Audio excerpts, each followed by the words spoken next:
Olá, eu sou o Tiago Emanuel. Nós vamos continuar com a nossa aula sobre o panorama do Antigo Testamento, em específico sobre os livros históricos. E a aula de hoje, a aula de número 10, vamos falar sobre o primeiro livro de Samuel. Vou compartilhar com vocês aqui na tela o material de estudo. Vocês têm na casa de vocês, vocês vão poder prosseguir comigo.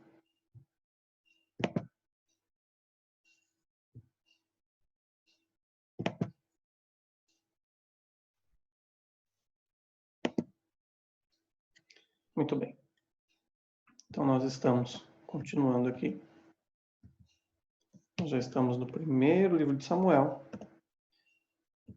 Na nossa linha cronológica, nós estamos aqui, já saímos do período de Juízes. No finalzinho deles é concomitante com o período que ocorreu o livro de Ruth. Agora nós estamos aqui por volta do ano 1000 antes de Cristo. Tá, ok? 1030, 1000 antes de Cristo. Ok? Esse livro recebe o nome do personagem que é o ponto de transição, é o elo que vai colocar essa fase pré-reino, né? O período após a entrada na terra de Canaã, com Josué, as conquistas sobre as 7 nações que ocupavam ali Canaã. Esse ponto de ligação com o período do reino que vai iniciar agora com Saul, passar para Davi e depois chegar até Salomão. Ok? Ele marca também a transição do período teocrático, né? Onde Deus governava a nação através dos líderes religiosos, dos sacerdotes levitas, para o período monárquico, onde um rei iria governar, tomar as decisões sobre o povo de Israel. Okay? Ela marca também o reavivamento, né, da vida religiosa, espiritual e moral da nação de Israel, que estava abalada por causa do período de Juízes.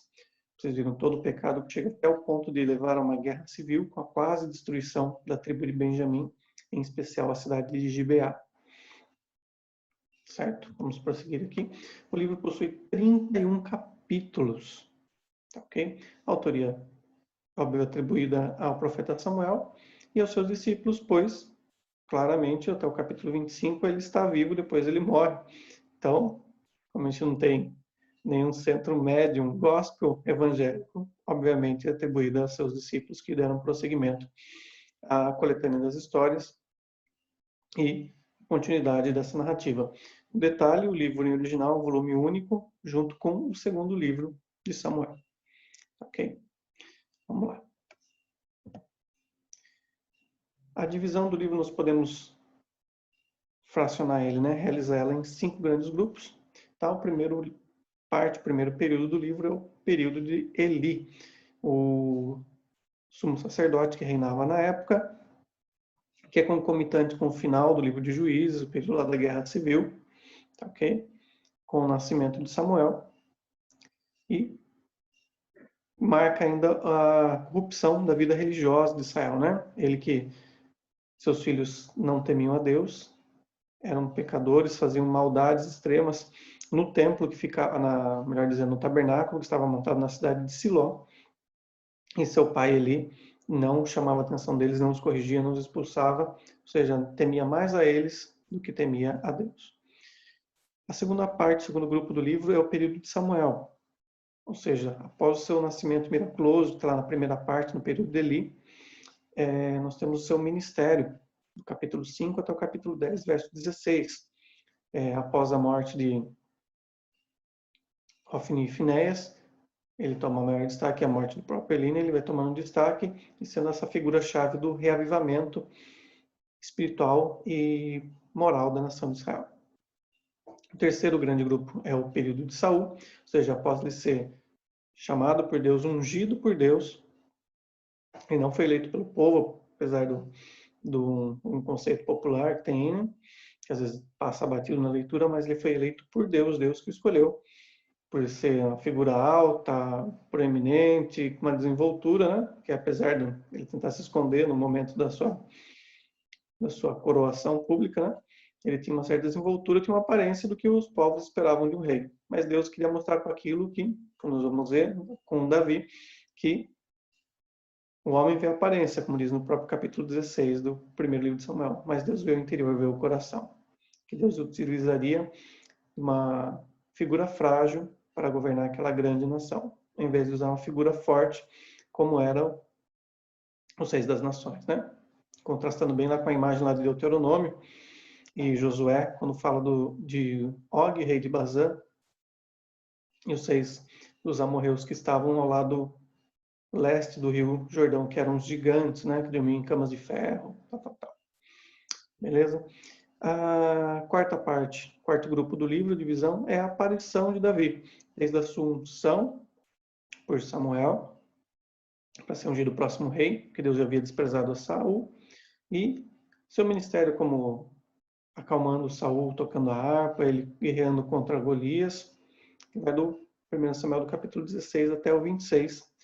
E a quinta e última parte do livro, né, do grupo de divisão do livro, é o exílio de Davi, quando ele foge de Saul, que estava tentando matá-lo, a queda de Saul, né, ele mergulhando no pecado, se afastando totalmente de Deus após a morte de Samuel, que servia como uma espécie de âncora, porque o próprio Saul não constituiu um relacionamento com Deus, e a morte de Saul durante a guerra contra os filisteus.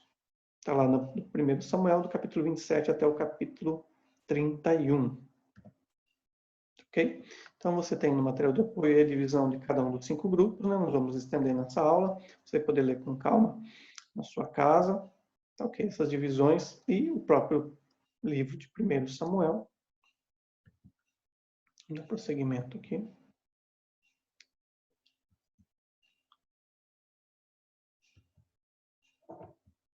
Aqui, novamente, uma ilustração, um mapa das 7 nações que habitavam a terra de Canaã ainda nesses dias, né? Agora, tendo maior destaque, nós vamos ver os filisteus vão se tornar os principais inimigos, enquanto os outros vão desaparecendo, né? Acabam sendo expulsos, eliminados ou até mesmo absorvidos dentro do povo de Israel, da nação de Israel, e agora se torna o reino de Israel com Saul. Mais algumas ilustrações.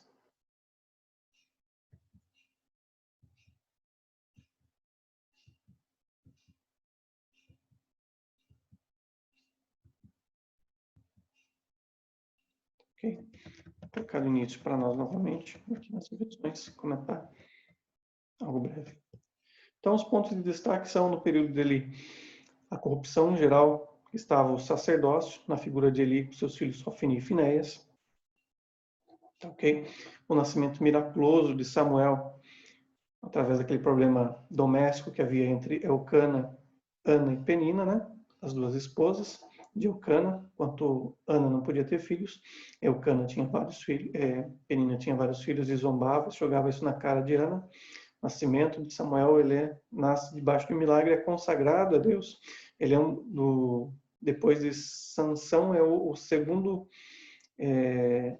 nazireu que aparece, né? Tem o voto nazireado, que está descrito lá no livro de Números, capítulo 6, ou seja, ele não podia beber bebida forte, vinho, e a navalha não podia passar sobre sua cabeça, e mais alguns outros fatores rituais. Ok? No período de Samuel, nós vemos o retorno da Arca da Aliança, que foi perdida, tomada pelos filisteus durante a batalha, onde morrem Hofni e Finéias. Ok, que eles ordenaram que a arca fosse levada para o campo de batalha de forma imprudente. O retorno da Arca da Aliança para Israel, simbolizando a restauração que Deus ia promover na nação. Nós vemos o Samuel fazendo o julgamento, tendo a figura de juiz, o último juiz, mesmo não estando presente no livro de Juízes, né? Julgando as causas do povo de Israel, vencendo os inimigos e trazendo a reforma espiritual e moral e religiosa para o povo de Israel. Okay? Nós temos no final da ilustração das guerras que Samuel foi à frente, liderou, vencendo os povos ao redor. Ok? Deus movendo fatores sobrenaturais para dar vitória para o povo, como chuva de pedra e outros milagres, confirmando o ministério de Samuel. Depois nós temos essa terceira divisão é a parte do governo período de Saul, melhor dizendo, o chamado de Deus para Saul, chamado miraculoso, quando ele vai atrás do rebanho do seu pai que havia se perdido, né? Das jumentas do seu pai, e lá ele encontra o profeta Samuel, ele já na fase adulta, né? De homem adulto, casado com seus filhos, cuidava dos negócios do seu pai, e ele não queria saber nada de reino, de liderança da nação, nem de liderança religiosa, né? Mas Deus muda o coração dele, transforma o coração dele, inicia como um bom rei, tem algumas vitórias, Samuel dá algumas instruções para ele, mas dentro desse período ele acaba cada vez se afastando, desobedecendo, até que no capítulo 15 Deus declara que não quer mais papo com Saul, que já havia procurado alguém melhor do que ele, um homem segundo seu coração, para reinar sobre Israel. Que depois no capítulo 16 já entra no período de Davi, no qual Samuel vai até a cidade de Belém. Lembra lá do livro de Ruth, né? Que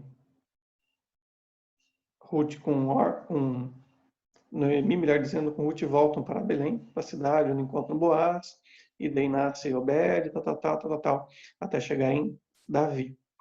Então Davi é ungido como rei enquanto Saul estava no trono. Samuel faz essa unção de forma secreta, né? Apenas para os seus pais, os moradores locais, e tem todo desenrolado a vida de Davi. O capítulo 17 é um ponto-chave, né? Ponto de mudança, né? Que ele luta com o gigante Golias, você sabe bem a história, não vai se alongar nisso. Até o capítulo 26, quando depois de vencer o gigante, ele se torna o escudeiro oficial lá de Saul, o comandante das batalhas, melhor dizendo, de Saul, né? Dos exércitos. E Saul, cada vez mais longe de Deus,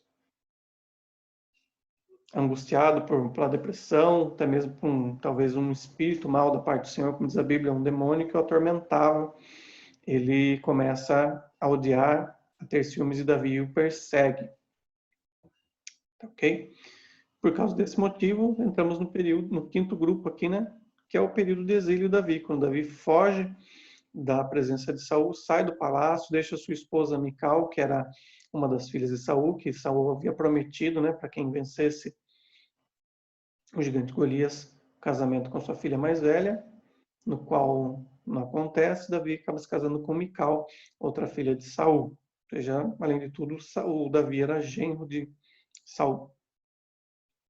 Ele foge sem jamais se levantar ou tentar dar o golpe ou matar o seu sogro e o seu rei, né? Honrando ele até o momento final, até o momento da morte de Saul.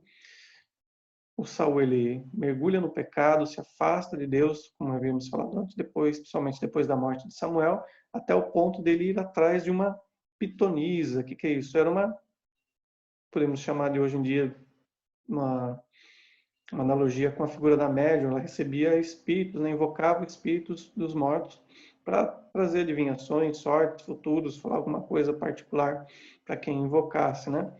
E aí o detalhe é bom lembrar que no período de Saul, lá no capítulo 10 até o capítulo 15, ele mesmo havia expulsado todos os médios e os necromantes, ou seja, aqueles que consultam os mortos. Ele havia expulsado do reino de Israel, né? Então você vê o tamanho desespero que Saul estava, né? Longe de Deus, não havia construído relacionamento com Deus, tinha perdido Samuel, que era sua ponte, a sua muleta para ter um relacionamento com Deus. Agora, sem saber o que ele fazer, ele mergulha de cabeça no pecado. E com isso, próximo a uma guerra, que as guerras eram marcadas naquela época, né? Tinha agendamento, falava, hoje nós vamos guerrear, nós vamos lutar, principalmente nos períodos períodos secos, que não havia chuva, né? Nem períodos de colheita, os reis marcavam as guerras entre si. Então, o reino de Israel prestes a batalhar contra os filisteus. Saul vai lá, consulta a pitonisa na cidade de Endor. Tem uma visão lá de um espírito mentiroso que se passa por Samuel. E mesmo o espírito mentiroso fala, Saul, já era, você vai morrer. Ele vê a visão dos exércitos espalhados como um rebanho sobre as montanhas, né?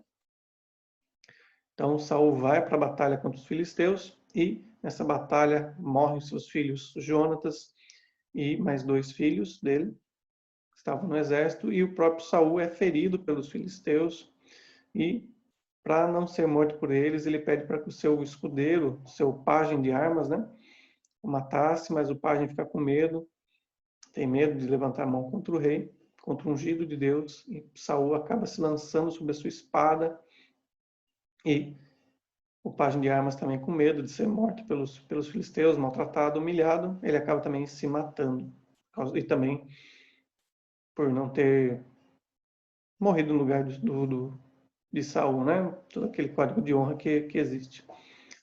Certo? Com isso, nós terminamos nossa aula número 10 sobre o primeiro livro de Samuel e aguardo você para a nossa próxima aula, na qual nós vamos abordar o segundo livro de Samuel e o primeiro livro de Crônicas. Muito obrigado e até a próxima.